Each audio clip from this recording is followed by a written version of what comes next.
Bonjour. Nous avons vu précédemment que lorsque nous avions trois points alignés, trois autres points alignés et deux droites parallèles, nous pouvions conclure à l'égalité de trois quotients.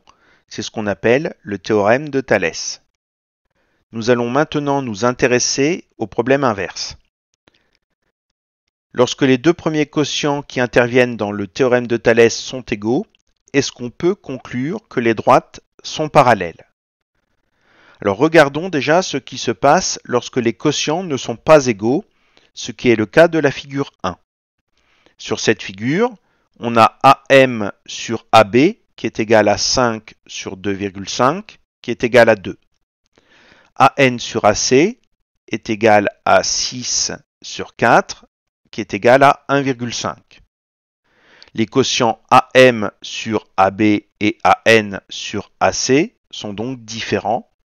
Et visiblement à l'écran, les droites MN et BC ne sont pas parallèles.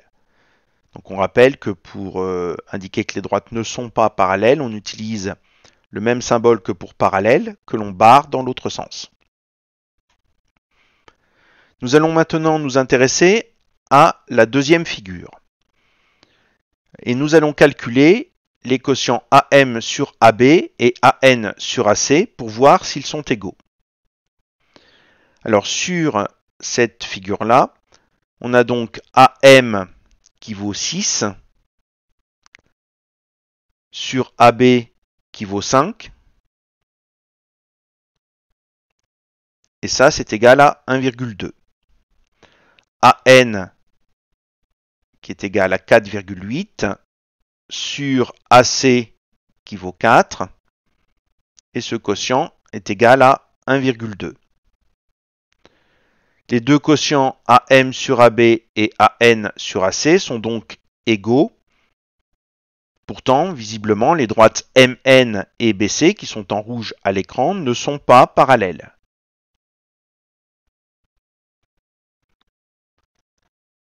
Passons maintenant à la figure numéro 3. Nous allons effectuer les mêmes calculs.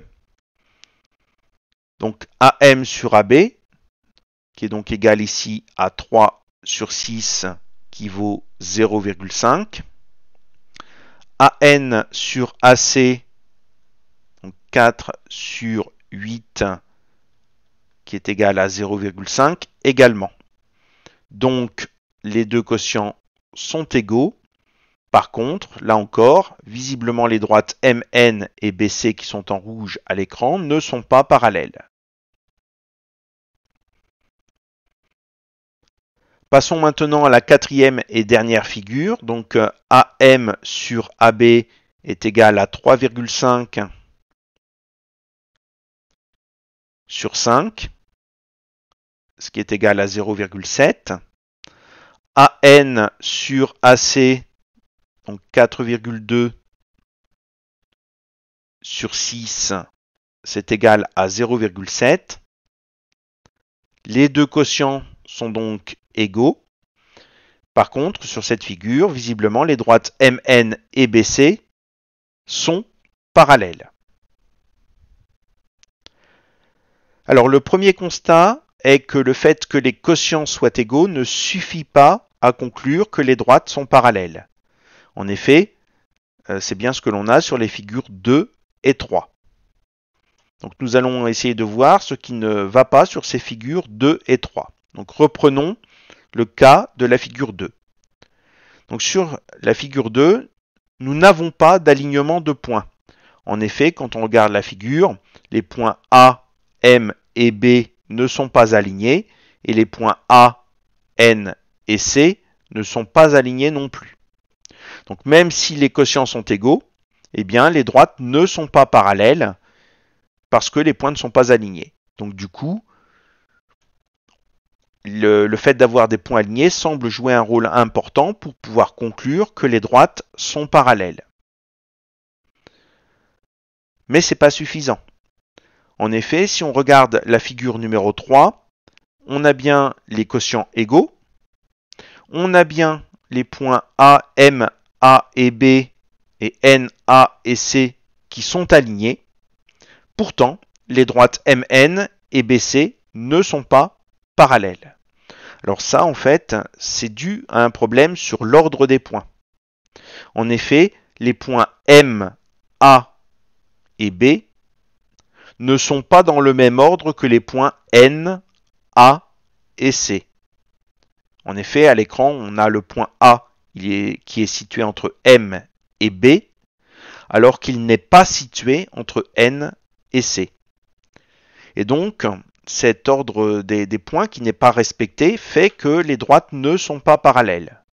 Donc ça aussi, ça semble jouer un rôle important pour pouvoir conclure au parallélisme des droites. Alors sur la figure 4, eh bien, tout va bien. On a les deux quotients qui sont égaux. Les points M, A et B sont alignés. N, A et C sont alignés dans le même ordre. Le point A, il est situé entre M et B, et il est aussi situé entre N et C. Et donc ce résultat, qui permet de conclure que les droites sont parallèles, c'est ce qu'on appelle la réciproque du théorème de Thalès. Donc pour résumer, il faut deux quotients égaux, 3 points alignés, 3 autres points alignés dans le même ordre, qui est une condition importante comme on vient de le voir. Et si ces 3 conditions-là sont réunies, nous pouvons conclure au parallélisme des droites. Nous verrons dans une prochaine vidéo l'utilisation de ce résultat pour prouver que deux droites sont parallèles.